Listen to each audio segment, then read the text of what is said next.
पाकिस्तान के प्रधानमंत्री नवाज शरीफ और परवेज मुशर्रफ की जान कारगिल युद्ध में एक इंडियन जवान के हाथ में आ चुकी थी। क्या आपको यह पता है? पाकिस्तान के प्रधानमंत्री इंडियन जवान के टारगेट में लॉक हो चुके थे और बस एक बटन दबाने की देरी थी और पाकिस्तान एक हेडलेस स्टेट बन जाता। और वो इंडियन जवान ट्रिगर बस पुल करने ही वाले थे कि उन्हें मिशन को एबॉर्ट करना पड़ गया। लेकिन आखिर क्यों? किसका प्रेशर था उन्हें? अगर हम ये कर देते तो वो वॉर हम एक झटके में जीत जाते थे।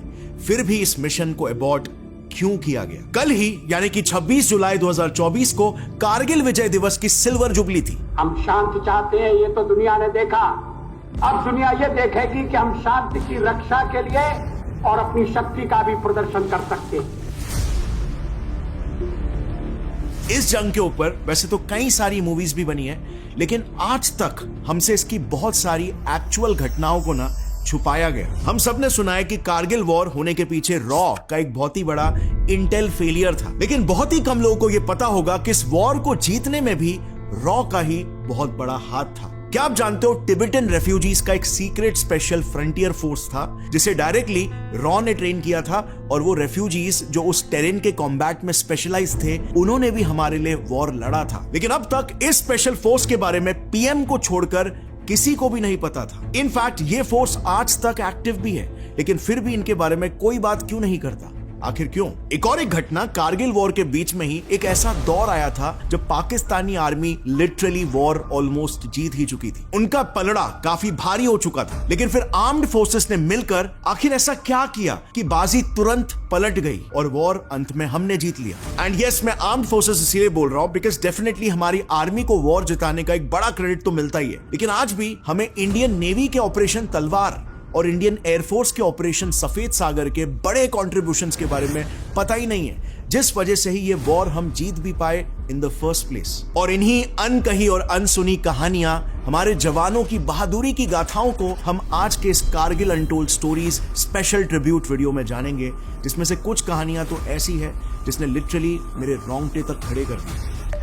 तो सबसे पहले ना फ्रेंड्स, एकदम बेसिक लेवल पर जान लेते हैं कि कारगिल वॉर आखिर क्या था। 3 मई 1999 को Pakistani northern light infantry regiment की टुकड़ी ने एलओसी क्रॉस करके जम्मू कश्मीर के टाइगर हिल, द्रास, कक्सर और इन कारगिल सेक्टर्स पर कब्जा हासिल कर लिया था, क्योंकि उस समय इंडियन आर्मी हेवी स्नोफॉल होने की वजह से हिल पोस्ट को ऐसे ही अनगार्डेड छोड़ के चली गई थी। और इसी का फायदा उठाकर पाकिस्तानी आर्मी ने बिना किसी रेजिस्टेंस के कारगिल के इन पॉइंट्स को कैप्चर कर लिया। अब एग्जैक्टली इन्हीं एरियाज को कैप्चर करने के 2 मेन ऑब्जेक्टिव्स खुद परवेज मुशर्रफ ने ही बताए थे। पहला ये कि वो सियाचिन को इंडिया से कट ऑफ करना चाहते थे। मुशर्रफ साहब ने जो मकसद ऐलान किया था वो ये था कि कारगिल करने की वजह से सियाचिन की सप्लाई लाइन कट जाएगी, हिंदुस्तान की फौज को सियाचिन से निकलने पर हम मजबूर कर देंगे। और दूसरा ये प्लान था कि एक बार कारगिल उनके पास आ गया तो वो इंडिया को कश्मीर इशू पर नेगोशिएशंस करने के लिए मजबूर कर देंगे, के ऊपर इतना दबाव पड़ेगा इंटरनेशनल किस्म का कि ये इस किस्म की जंग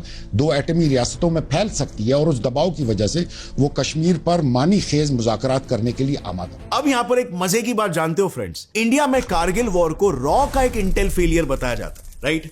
पर अकेले रॉ को ही नहीं, इस पाकिस्तानी इन्वेजन की जानकारी खुद पाकिस्तान के पीएम को भी नहीं थी। फरवरी 1999 को इंडियन पीएम अटल बिहारी वाजपेयी जी ने इंडो पाकिस्तान रिलेशंस और पीस एस्टैब्लिश करने के लिए बस डिप्लोमेसी की थी। बेसिकली वो पाकिस्तानी पीएम नवाज शरीफ से मिलने के लिए बस से लाहौर गए थे, क्योंकि उस समय पाकिस्तानी गवर्नमेंट भारत से पीसफुल रिलेशंस रखना चाहती थी। मगर पाकिस्तान तो ठहरा पाकिस्तान, उनकी आर्मी पीछे से इंडिया पर ही अटैक करने की साजिश रच रही थी। अब शुरुआत में सिर्फ पाकिस्तानी आर्मी के जनरल परवेज मुशर्रफ और 3 से 4 जनरल्स को छोड़कर किसी को भी इस पाकिस्तानी इन्फिल्ट्रेशन के बारे में पता ही नहीं था। बट जैसे ही पाकिस्तानी आर्मी ने कारगिल सेक्टर में मौजूद इंडियन पोस्ट को कैप्चर कर लिया, तब जाकर उन्होंने अपने पीएम को इन्फॉर्म किया, and obviously he was okay with it. अब इनिशियल स्टेज पर अगर देखें ना, तो पाकिस्तान को 3 जगहों पर सक्सेस मिली। एक कि उन्होंने इंडिया के स्ट्रेटेजिक लोकेशन पर कंट्रोल ले लिया था। दूसरा, उन्होंने इंडियन आर्मी के सप्लाईज को ही कट कर दिया, क्योंकि श्रीनगर लेह हाईवे सीधे उनके निशाने पर आ गया था, जो इंडियन ट्रुप्स और सप्लाईज को लद्दाख और सियाचिन पहुंचाने के लिए काफी इंपॉर्टेंट थे। तीसरी सक्सेस उन्हें मिली 15 मई 1999 को, जब द्रास सेक्टर में इंडियन आर्मी के कैप्टन कालिया और 5 सोल्जर्स पेट्रोलिंग करने गए थे। तो पाकिस्तानी आर्मी ने उन पर हेवी एम्बुश यानी कि सरप्राइज अटैक किया और उन्हें पकड़ लिया, कैप्चर कर लिया। उन्हें फिर 22 डेज तक बहुत ही बुरी तरीके से टॉर्चर किया गया, जिसके बाद अनफॉर्चुनेटली उनकी डेथ हो गई। और ये पूरा का पूरा ऑपरेशन जो टॉर्चर का कंडक्ट किया गया था, बहुत ही ग्रिजली तरीके से किया गया था। लेकिन इसके बावजूद भी पाकिस्तान ने सभी इंटरनेशनल प्लेटफॉर्म्स में इसे एक्सेप्ट करने से सीधे सीधे मना कर दिया। उनका यह स्टैंड था कि कारगिल अटैक उन्होंने करवाया ही नहीं है, उल्टा उन्होंने इसे मुजाहिदीन का इन्फिल्ट्रेशन बता दिया। सो टिपिकल स्ट्रैटेजी थी पाकिस्तान की, जैसे वो पहले अक्सर करता था, नॉन स्टेट एक्टर्स पर ब्लेम डाल देता था और स्टेट स्पॉन्सर्ड टेररिज्म नहीं बताता था। और इस डिप्लोमेसी के पीछे का रीजन बिल्कुल सिंपल था, क्योंकि इससे इंडिया अगर पाकिस्तानी सोल्जर्स पर अटैक करता तो हम एज एन एग्रेसर दुनिया के सामने प्रेजेंट हो जाते थे और पाकिस्तान विक्टिम कार्ड प्ले कर सकता था और वेस्ट की एड और सिंपैथी उसे और ज्यादा मिलती थी। अब इंडियन सोल्जर्स को भी इस अटैक के बारे में 5 मई 1999 को, यानी कि अटैक के 2 दिन बाद पता चला कि पाकिस्तानी सोल्जर्स ने इन्फिल्ट्रेशन कर दिया, पर इंडिया के पास ये बात इंटरनेशनली प्रूव करने के लिए कोई सबूत नहीं था। और एग्जैक्टली यहीं पर एंट्री हुई रॉ की। हमें आज तक ये पता था कि रॉ का इंटेल फेलियर था कारगिल वॉर, बट ये नहीं पता था कि इस जंग में रॉ के अचीवमेंट्स क्या है। सो रॉ का इस जंग में सबसे बड़ा अचीवमेंट था मुशर्रफ का कॉल। मई 1999 रॉ के कम्युनिकेशन स्टेशन ने एक बेजिंग बेस्ड कॉल को इंटरसेप्ट किया। ये कॉल और किसी का नहीं बल्कि पाकिस्तान के आर्मी चीफ मुशर्रफ का था। इसमें वो ओपनली एक्सेप्ट कर रहे थे कि उन्होंने IAF के प्लेन्स को गिरा दिया है और इस अटैक को मुजाहिदीन के अटैक्स की तरह रिप्रेजेंट किया है। क्या ये MI-17 हमारे इलाके में गिरा है? अजीज, नहीं सर, ये उनके इलाके में गिरा है। हमने उसे गिराने का दावा नहीं किया है, हमने मुजाहिदीन से उसे गिराने का दावा करवाया है। लेकिन ये मंजर काबिल दीद था, हमारी अपनी आंखों के सामने उनका हेलीकॉप्टर गिरा। मुशर्रफ बहुत अच्छे, फर्स्ट क्लास। इस ऑडियो को फिर इंडिया ने पाकिस्तान को सुनाया और वर्ल्ड वाइड, और पाकिस्तान ये जो सारी बातें बोल रहा है वो बस सिर्फ एक फसाद है, बट असल में वो खुद भी वॉर में इन्वॉल्व है। बट ये इकलौता रॉ का बड़ा अचीवमेंट नहीं था। एक मिलिट्री लिटरेचर फेस्टिवल में फॉर्मर रॉ चीफ AS दुलट जी ने ओपनली रिवील किया कि कारगिल कॉन्फ्लिक्ट के पहले ही, यानी कि अर्ली 1999 में रॉ ने गवर्नमेंट को एक इंटेलिजेंस रिपोर्ट सबमिट किया था, जिसमें क्लियरली ये लिखा था कि कारगिल पर ऐसा एक इन्वेजन होने वाला है और हमें सतर्क हो जाना चाहिए। अब सेंटर ने इस पर एक्ट क्यों नहीं किया, मीडिया में ये बात पब्लिसाइज क्यों नहीं हुई, ये हमें नहीं पता। बट रॉ की तरफ से ये एक सीरियस इंटेल था और शायद इससे वॉर रुक भी जाता था, बट मे बी हमारे लैक्स ब्यूरोक्रेसी के वजह से हमें ये वॉर झेलना पड़ गया। And you know what's worse, ये इल्जाम उल्टा रॉ पर ही बैकफायर हो गया कि यार आप ही लोग ने इंटेलिजेंस नहीं दिया, जबकि रॉ ने तो ऑलरेडी सबमिट कर लिया था, उस पर एक्शन नहीं लिए गए थे।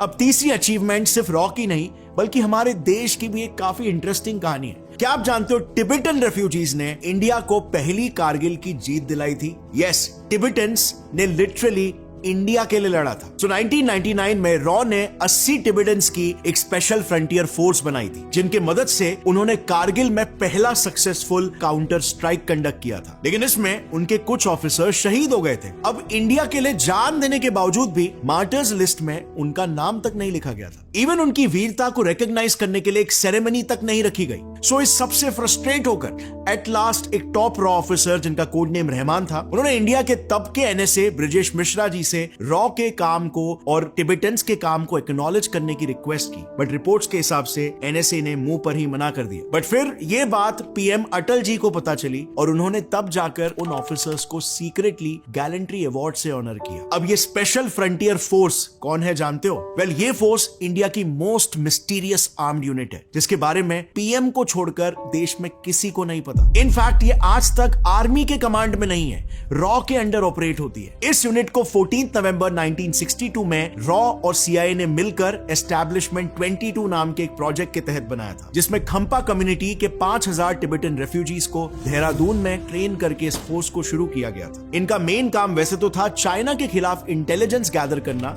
और माउंटेन एम्बुशेस करना, क्योंकि टिबेटन्स नेचुरली ही माउंटेनियस टेरेन में सरवाइव करने में एक्सपर्ट्स होते हैं। पर 1971 में इंडिया और US के रिलेशंस खराब हो गए, जिसके बाद से फिर US ने इस प्रोजेक्ट से बैकआउट कर दिया और तब से रॉ ही इस यूनिट को सोलली ऑपरेट करता है। और सिर्फ कारगिल में ही नहीं, इस यूनिट ने 1971 Bangladesh liberation war, operation blue star और सियाचिन ग्लेशियर कैप्चर करने में भी बहुत ही इंपॉर्टेंट रोल प्ले किया था। लेकिन आज तक इनकी वीरता के बारे में किसी को पता ही नहीं। अब हमारे आर्म्ड फोर्सेस के अलावा लद्दाखीज ने भी कारगिल वॉर को जीतने में एक बड़ा रोल प्ले किया था। इनफैक्ट पाकिस्तानीज इंडिया में घुसे हैं, ये बात भी सबसे पहले एक लोकल विलेजर ने ही आर्मी को बताया था। पाकिस्तानी हमले के बारे में सबसे पहले इंडिया को अलर्ट करने वाले लद्दाखीज ही थे।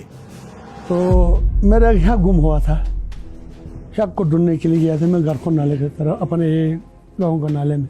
तो खैबर और सामने देखा तो मेरे पास बिनोकुल होता है, तो कोई 6 बंदे नजर आया मेरे को ऊपर टॉप में, बंजू टॉप में बर्फ था, बर्फ के बीच में कोई रास्ता जैसा नजर आया। तो मैं बाएं से में देखते हुए तो वहाँ 6 बंदे नजर आए। फिर तो लगभग मैं वहाँ 10 मिनट तक रुका, फिर मैं वापस आया यहाँ, तो वहाँ 3 पंजाब का कोई एक जवान बैठता था, वहाँ एक गार्ड कमांडर था बलविंदर सिंह, उसको मैंने रिपोर्ट दे दिया साहब जी मैं इस तरह हम यहाँ गुम हुआ था, ढूंढने के लिए गया तो वहाँ कोई बंदे है। और सिर्फ यही नहीं, उस वक्त वॉर में लद्दाख के हर एक गांव ने इंडियन आर्मी की मदद भी की थी। लद्दाखी बुद्धिस्ट एसोसिएशन ने और लद्दाख के हर स्कूल प्रिंसिपल ने अपने गांव में अनाउंस कर दिया था कि गांव का हर एक आदमी और यूथ आर्मी को सपोर्ट करने में वॉलंटियर करेगा। इन्होंने आर्मी को 3 तरीकों से सपोर्ट किया था। पहला, दुश्मन के हर मूवमेंट की इंटेलिजेंस आर्मी को ये देते थे।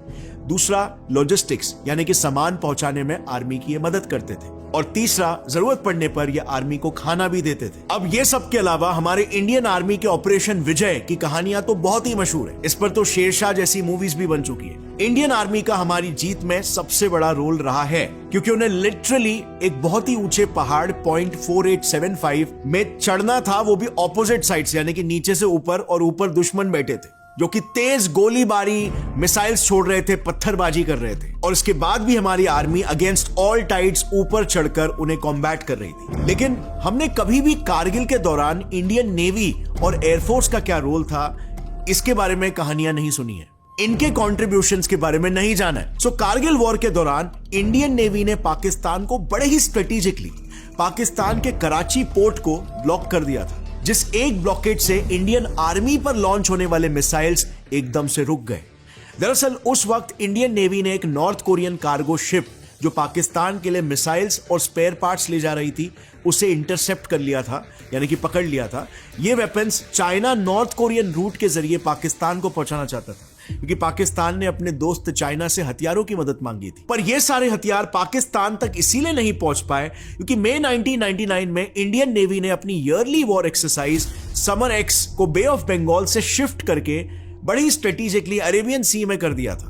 बेसिकली इंडियन नेवी ने इसी एक्सरसाइज की आड़ में कराची पोर्ट को ब्लॉक कर दिया था। ये क्लासिक एग्जाम्पल था गनबोट डिप्लोमेसी का, जहां पर 30 से ज्यादा Indian navy ships Karachi harbour के सिर्फ 13 नॉटिकल माइल्स दूर ऑपरेट कर रहे थे, जो पाकिस्तान के टेरिटोरियल वाटर्स से लेस देन 2 किलोमीटर दूर था। इसका मतलब बेसिकली ये था कि ना ही पाकिस्तान में कोई शिप आ सकती थी और ना ही पाकिस्तान से बाहर कोई शिप जा सकती थी। पीएम नवाज शरीफ ने तो बाद में ओपनली खुद ही एक्सेप्ट कर लिया था कि इंडियन नेवी के इस ब्लॉकेड के बाद पाकिस्तान के पास सिर्फ 6 दिन का ही फ्यूल सप्लाई बचा था, क्योंकि पूरी सप्लाई चेन ही कट कर दी थी। अब एक और एक काफी अननोन मगर बहुत ही इंटरेस्टिंग बात यह है कि कारगिल क्राइसिस के दौरान इंडियन एयरफोर्स ने ऑलमोस्ट पाकिस्तान के पीएम नवाज शरीफ और आर्मी जनरल परवेज मुशर्रफ को जान से मार डाला ही था। दरअसल किस्सा कुछ ऐसा है कि इंडियन एयरफोर्स फाइटर पायलट ने गलती से लाइन ऑफ कंट्रोल के उस पार पाकिस्तानी मिलिट्री बेस को टारगेट पर लॉक कर लिया था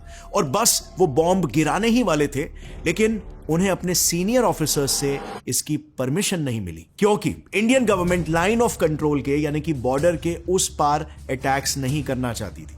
लेकिन फिर जाके एंड में पता चला कि जो मिलिट्री पोस्ट टारगेट पर था ना, उसी में पाकिस्तानी पीएम और आर्मी चीफ दोनों मौजूद थे। वो उस समय वॉर सिचुएशन की उसी पोस्ट से मॉनिटरिंग कर रहे थे, पर इंडिया के एथिकल बिहेवियर की वजह से वो बच गए। मतलब जरा सोचो, अगर उन्होंने उस ट्रिगर को पुल कर दिया होता और उनकी जान चली जाती तो इसके नेशनल और इंटरनेशनल रेपरकशंस क्या ही होते। तो यही सारी अनटोल्ड स्टोरीज बताती है कि कारगिल वॉर एक मिसाल है इंडियन आर्म्ड फोर्सेस की ब्रेवरी और स्ट्रैटेजी का, जिन्होंने मिलकर पाकिस्तान को हराया और कारगिल को वापस जीत लिया। हजारों सोल्जर्स देश के लिए घायल हुए, जिसमें से कुछ तो परमानेंटली डिसेबल्ड भी हो गए, और 527 सोल्जर्स ने तो देश के लिए अपनी जान निछावर कर दी, सिर्फ इसीलिए ताकि हम इंडियंस सेफ रह सके। और इन जवानों के इन एफर्ट्स के लिए हम हमेशा कर्ज में रहेंगे।